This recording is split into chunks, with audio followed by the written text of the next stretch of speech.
Hey folks, going to give you a couple of minutes to join us, and then I'm going to kind of have a little chat with you about how today went. For those of you who don't know me, I'm Jan Morgan. I'm running for governor, for the Republican nomination of governor for the fine state of Arkansas, where I live and work. I'm a small business owner, a wife and mother, and I love my state. So today on the campaign trail was really different. For the past 6 to 8 months, I've done nothing but run the roads all over the state of Arkansas, talking with people, listening to the folks, listening to business owners, teachers, folks from all walks of life about the issues that are concerning them in their lives and how we need to address those issues.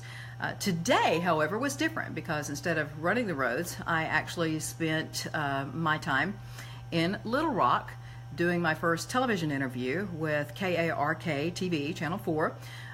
Jessie Turner was the interviewer. She talked to me on her show, Capitol View, which is a taped show, and it's going to air this Sunday morning, 8:30 a.m.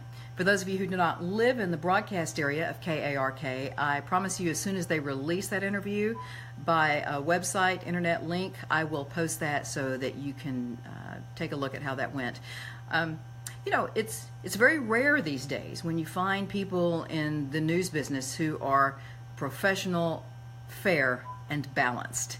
I felt like I got that today with Jessie. Her questions were tough, but they were fair, and that's all we ask for is a fair shake. I thought I would just kind of give you a wrap-up and let you know some of the questions she asked and what my responses were, just to sort of give you a heads up on how the tone of that interview was. We talked about school safety, for example. She asked me, with the school shooting in Florida, at this point, was I ready to talk about what needed to be done? Because the only thing I've posted related to that was that we needed to give the parents, the citizens of Florida, the families of those people who were killed in that massacre, give them time to grieve, time to bury their loved ones, and time to heal. That it was not a good time to discuss or debate gun control. So today, Jessie asked me, where do you stand on the issue of school safety? As governor of Arkansas, what do you think the government should do to make our schools safe?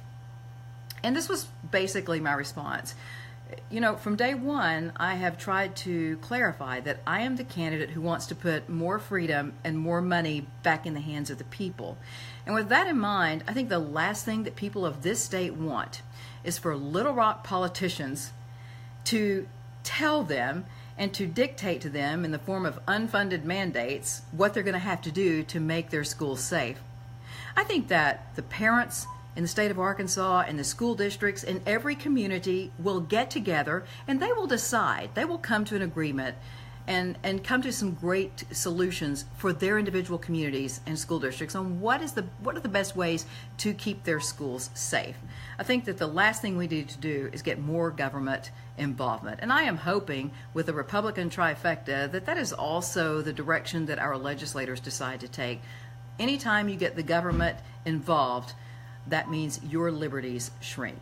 So let's leave it alone. Let's let the parents and the school districts decide what is best for their communities. Every community is different. We also talked about the differences between me and the current governor who I'm running against. There are many. Basically, he is an establishment progressive. I am a constitutional conservative.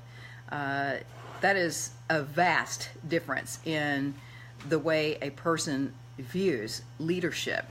A constitutional conservative means that I would never support or promote any legislation that is in conflict with the Arkansas State Constitution, the United States Constitution, or the Bill of Rights. I mean, that's just common sense. And Republicans are supposed to stand for the same thing, although that's not what's been happening with our current governor. I talked about his tax and spend mentality. You know, Lieutenant Governor Tim Griffin has said in a recent video that our state government taxes too much and spends too much. I agree wholeheartedly with the Lieutenant Governor. He's a fiscal conservative. He and I have double teamed on speaking engagements at Reagan Day dinners and other Republican Party events around the state, and he and I are in total agreement on fiscal conservatism. And I tell you what, Lieutenant Governor Tim Griffin and Jan Morgan would make a heck of a team. It would definitely be a double dose of serious fiscal conservatism in leadership in the state of Arkansas. And I look forward as governor of Arkansas and working with Tim to start moving our state in the right direction. Hasn't been going that way the past 4 years. And I talked with Jesse on Capitol View today about that. You know, Republicans are supposed to be about limited government. That means shrinking the size of government. Key indicator that we have is a key indicator of whether or not you've truly had conservative leadership. Spending has been out of control under ACE's leadership. His first year in office, he increased spending, government spending, by $133 million. Second year in leadership, he increased spending by $140 million. Third year, $160 million. And this year, his proposed budget includes a $172 million increase. Folks, that is over $600 million in increases in government spending. That is not how a conservative leads. We will fix that. The governor is starting to talk a lot about taxes, and Jesse asked me about that. He wants to cut taxes, he says. Well, what I reminded her is, right now the governor is in campaign mode, and he is seeing that he has a conservative candidate who is getting the attention of the people. I've been talking about cutting taxes for a long time. Well, the governor's talking about it now, but he's had 4 years to do something about it. And what the people of this state need to do is not look at what the governor is saying in campaign mode, but actually take the time to look at his record. He will tell you in campaign mode that he has cut taxes, but actually he has increased taxes. Yes, he cut taxes over here on this side of the pie, but then he turns around and redistributes that cut to some other area of the budget pie and actually has increased taxes. So it's a shell game. And my thought is the people of Arkansas are much smarter than that. There were so many other areas that we covered. I'm not going to have time to get into on this Facebook Live, but I just wanted to let you know that I thought it was a very fair interview, and I'm thinking that it's going to be good for the folks in the state to get to see that, so I'm looking forward to it being released. On a final note, we're going to need your help, folks. Need your help in this campaign. I'm going to tell you about how you can help in just a minute, but I thought this was rather telling. Recently, the governor said he already has $2.2 million in his campaign war chest, and he said recently that he's going to need about $5 million to defeat me in the primary. Now, the reason that's interesting and very telling is this. If you are truly a popular governor who has been leading the people in a positive way that is along the lines of what people expected you to do when they elected you, you wouldn't need all that money to win a campaign. Your record in itself would help you win the campaign. You wouldn't need to spend all that money on fancy production work and advertising because the people in the state would know you were a good leader. You wouldn't have to tell them. They know it. They would know it in their pocketbooks. Business owners would know it, and that they would have regulatory relief instead of more regulatory burdens that are regulating them out of business. That is very telling, folks, about where the governor stands. And by the way, I don't need $5 million in my campaign fund to win this race. All I need is a chance for the people to get to know me as a person, to get to know me as a candidate, and know that I'm here because you asked me to step up to the plate to represent you and to be your voice. We will truly restore the power back to the people of this state and put you back in control of your state government. I'm going to continue my travels around the state over the next couple of months. Folks, Election Day is May 22nd. Mark this on your calendars. May 22nd.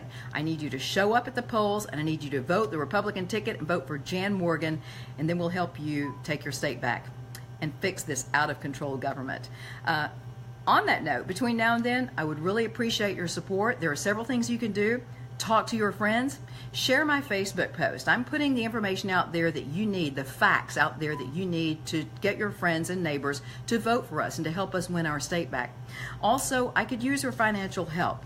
You know, we have about $36,000 to $40,000 in our campaign fund, and I will run a lean campaign. I am running a lean campaign, and we need to let the electorate know that you don't need $5 million when you're telling the truth. But it does take money, folks, to buy airtime, especially in those last few weeks when he's going to saturate the airwaves with misrepresentations of his record. We're going to need your financial support to pay for advertising to counter those. So if you can, in this link below, members of my campaign team will be posting a link to where you can donate. You know, if all of my supporters donated $25, $50, $100, or as much as you possibly can, that will help us pay the filing fee, which is coming up in a couple of weeks, $15,000, to buy signs, to buy stickers, to buy hats and shirts and all those things that you want to help us get the message out. So be sure to look in this thread below, look for the links to how you can donate, and remember, I'm here for you.